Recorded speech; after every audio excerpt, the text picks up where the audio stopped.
C'est au bout de 72 heures au lieu de 48, tel que prévu par l'organisation, que le Social Democratic Front accueille son nouveau président. Un processus électoral émaillé de quelques suspensions, des contestations sur le mode de scrutin. Finalement, un consensus entre les trois candidats au poste de président, à savoir Joshua Ossi, Gestel Chewa et Golden Sama, permet de reprendre le vote. Le 10e congrès ordinaire débuté le 27 octobre, qui devait s'achever le 28, c'est finalement en matinée de ce 29 que le nouveau chairman est connu en la personne de Joshua Ossi.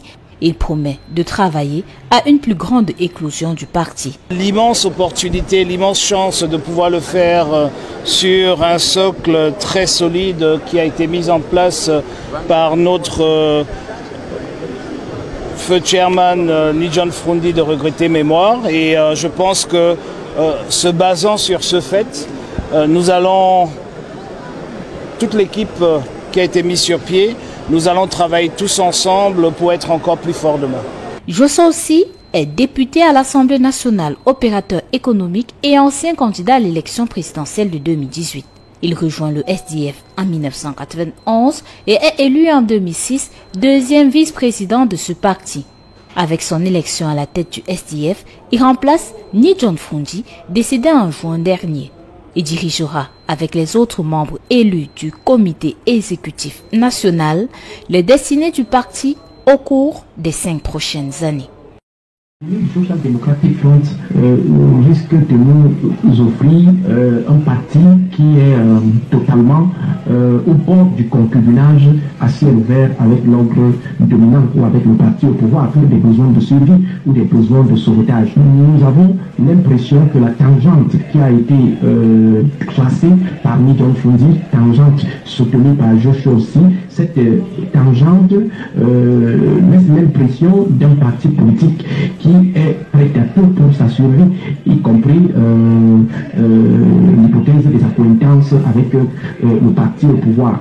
Le parti aura du mal à reconquérir les cœurs, à nous rassurer les uns et les autres qui ont déjà une idée de lui, pas du tout claire, pas du tout saine. Ce parti qui aura du mal à convaincre son chef électoral originel, sa base électorale originelle, à savoir la base anglophone, qui l'observe depuis 2016 sur la crise anglophone, voit son positionnement sur la crise anglophone. Il est clair que si au départ on a vu un certain déploiement du Social Democratic Front en vue d'une résolution immédiate du problème anglophone, de la crise anglophone, avec le temps on a senti un certain essoufflement et puis on a eu une nette impression que le parti partageait pratiquement les mêmes postures que l'ordre dominant, des postures qui ne militent pas en faveur d'un dialogue franc et inclusif.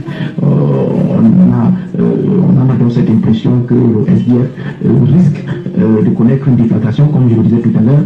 On a beaucoup peur pour ceux qui ont toujours cru en ce parti. Nous avons également peur de la force des dissidents, parce qu'ils auront désormais comme principal challenger le Social Democratic Front, c'est-à-dire tous ces partis, tous ces cadres du parti qui sont allés faire fortune ailleurs risquent de jouer leur coupe sur le Social Democratic Front. Donc en plus de l'ordre dominant qui s'affirme comme un challenger sérieux, en plus des autres partis de l'opposition qui occupent amplement l'espace de l'opposition, on aura ces nouveaux partis dans lesquels se trouveront désormais les ex du Social Democratic Front qui vont engager des batailles assez difficiles contre le parti du nouveau chairman. Que représente Joshua Ossi aujourd'hui dans la scène politique gabonaise, docteur? Joshua Ossi Ndangui est un acteur politique pertinent qui jouit d'une certaine visibilité difficilement querellable, qui totalise un itinéraire politique assez dense, parce qu'il faut rappeler qu'il est là depuis les années de braise. C'est un baroudeur, c'est quelqu'un qui a fait rouler sa bourse. On peut lui reprocher beaucoup de choses quant à sa stratégie de récupérer récupération ou d'accaparement du Social Democratic Front, mais toujours est-il que c'est une valeur assez importante du paysage politique camerounais. Il a une figure qui est facilement achetable, qui est pas forcément achetable, on peut croire que nous faisons allusion à la corruption, mais achetable dans le sens où je suis aussi sur le marché politique est une valeur qui passe facilement, qui ne saurait être boudée par le champ politique. Il y a également que au niveau managérial, il a les outils intellectuels nécessaires parce que c'est avant tout quelqu'un qui a quand même du contenu. C'est quelqu'un qui produit également des contenus. Il fait partie de ces leaders-là, des leaders politiques camerounais qui totalisent une certaine intelligence non prévalable, une certaine maîtrise des situations. Et aussi, c'est quelqu'un qui a quand même un vécu politique assez dense au niveau institutionnel, avec ses différents mandats au sein de l'hémicycle, au sein du Parlement. Il maîtrise bien les rouages du fonctionnement des institutions. Et il a aussi, il faut le noter, donc en Grèce, il est assez connu aussi bien par les acteurs de l'opposition que ceux du pouvoir. Il a les ancrés, je ne vais pas revenir sur ses ouvertures à l'international. Donc c'est un acteur assez pertinent. Seulement le parti qu'il récupère aujourd'hui n'est pas vraiment cette machine qui peut faire exploser les valeurs qu'il renferme. C'est pourquoi à l'époque nous avons souhaité que la réconciliation soit faite afin que les choses aussi se mettent dans la posture du Social Democratic Front originel qui de notre point de vue constitue une chance assez énorme pour ces leaders de pouvoir dire son mot dans la lutte politique au Cameroun. Que pensez-vous de l'orientation que Joshua aussi donne à sa carrière politique, Dr Aristide Manono? L'orientation, pour le moment, nous n'avons pas encore le discours officiel de l'homme sur la nouvelle dynamique qu'il aimerait souffler en tant que nouveau chairman du Social Democratic Front. Mais si on s'en tient à ce qu'il nous a présenté ces dernières années, on peut craindre que le SDF ne devienne un parti annexe de la majorité présidentielle, pour ne pas parler de parti de la majorité présidentielle. Parce que ce qu'on connaît de l'homme, c'est le réalisme.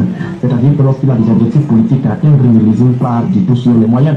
Donc peut-être Joshua aussi, qui voit le SDF tanguer totalement, peut jouer la carte du sauvetage en s'alliant à des acteurs insoupçonnés, en rentrant dans des alliances qui interrogent. Donc pour le moment, en attendant qu'il y ait déjà un discours qui donne la nouvelle orientation, avant qu'on ait les premiers pas de Joshua aussi en tant que leader, pour le moment, on ne peut que s'en tenir à ce qu'il nous a offert jusqu'ici et craindre vraiment la dérive collaborative du Social Democratic Front avec l'ordre dominant. Dr Aristide Manono, merci d'avoir répondu à toutes nos questions ce matin pour édifier davantage nos auditeurs. Merci et bonne journée du côté de Yaoundé. Je rappelle que vous, à la maison, vous avez la possibilité de réaliser